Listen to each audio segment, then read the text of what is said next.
Katie's family had an unexpected medical expense this month. She paid it instead of her rent. Now, she's dealing with an impatient landlord who just tacked an eviction notice on her door. Bill shuffling is a normal part of Katie's daily life. She's never had a balanced budget, and she's almost been out on the street many times. She may not escape homelessness this time around.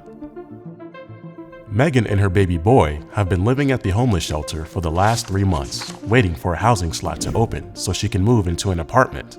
Her safety has been compromised twice at the shelter, and she doesn't know if she can stay there much longer.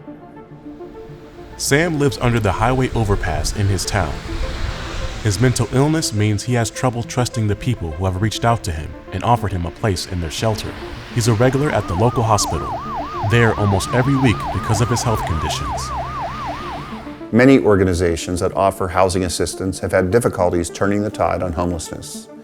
We need rigorous evidence to answer the question, what's the best way to ensure people have a stable home? Should we be trying to prevent homelessness for those on the brink, or work on getting those in homeless shelters into a home? Should we focus on comprehensive support for those living in tent cities and on the streets? Homelessness is both a symptom and a driver of poverty. Over 1.4 million cycle in and out of homeless shelters annually, and more than 2.3 million people experience homelessness at some point in a given year. The result? Beyond its human toll, homelessness also means more mental and physical health conditions, use of emergency services, and strain on public and private resources.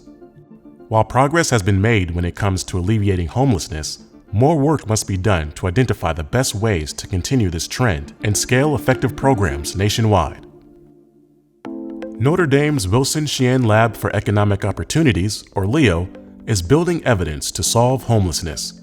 LEO researchers produced the first rigorous evidence that emergency financial assistance can prevent people facing eviction from falling into homelessness. They are also partnering with communities to better understand the effectiveness of rent subsidies, comprehensive services for the chronically homeless, as well as other interventions. Few housing programs actually have convincing evidence that they deliver the outcomes they promise. Building evidence, we can show which solutions work. Whether it is preventing Katie from entering homelessness, solving for Megan's inability to secure affordable housing, or figuring out how to get Sam off the street, more evidence is needed to understand what works to solve and prevent homelessness in our country.